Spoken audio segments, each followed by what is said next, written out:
Russia is retaliating against the reported push by Ukraine into Russian territory. Russia's military put out this video claiming to show an attack on Ukrainian soldiers near Russia's Kursk region, which is now the scene of fierce fighting. CBS News foreign correspondent Ian Lee has more on this. Ukraine is taking the fight into Russia. This video posted on social media allegedly shows its forces pouring over the border, while another on a pro-Ukrainian account appears to show Russian soldiers surrendering in large numbers.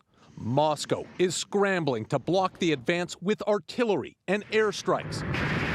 Russia's top general tries to project an image of control, telling President Vladimir Putin the offensive of 1,000 Ukrainian troops has been halted. On the ground, a stunned Russian man tells the camera the fighting has damaged everything in his village. The White House says it wants to know Kyiv's endgame. We are going to continue to stay focused on making sure they have what they need to defend themselves against Russia's aggression. Ukraine is targeting Russia's Kursk region, far away from the main front lines in the east and south. The two-year-old war has ground to a stalemate. Moscow throws wave after wave at Ukrainian defenses, making small but costly gains. Meanwhile, Russian missiles continue to rain down on Ukrainian cities. On Tuesday, one damaged a clinic in Kharkiv.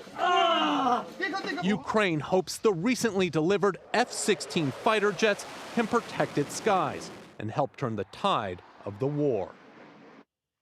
We've reached out to Ukrainian officials. So far, they are not commenting on the advance into Russia. Lilia? And so one of the things, that one has to keep in mind, Ian, is Ukraine has a far smaller army than Russia. So, could this attack leave some of its territory potentially exposed? Yeah, Ukraine and Russia share a long border, and large parts of it are quiet.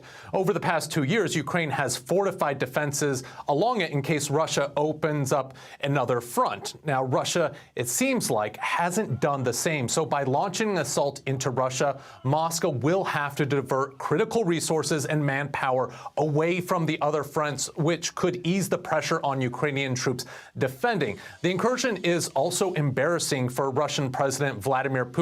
Moscow will likely have to move resources permanently to shore up those defenses to make sure something like this doesn't happen again. The big question now is, will Ukraine keep pushing into Russia, or will it eventually withdraw its forces?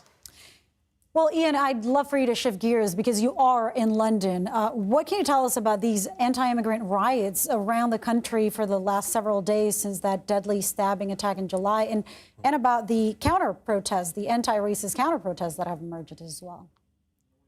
Yeah, last night, thousands of police officers deployed across the country. Authorities anticipated as many as 100 protest sites and braced for a night of violence.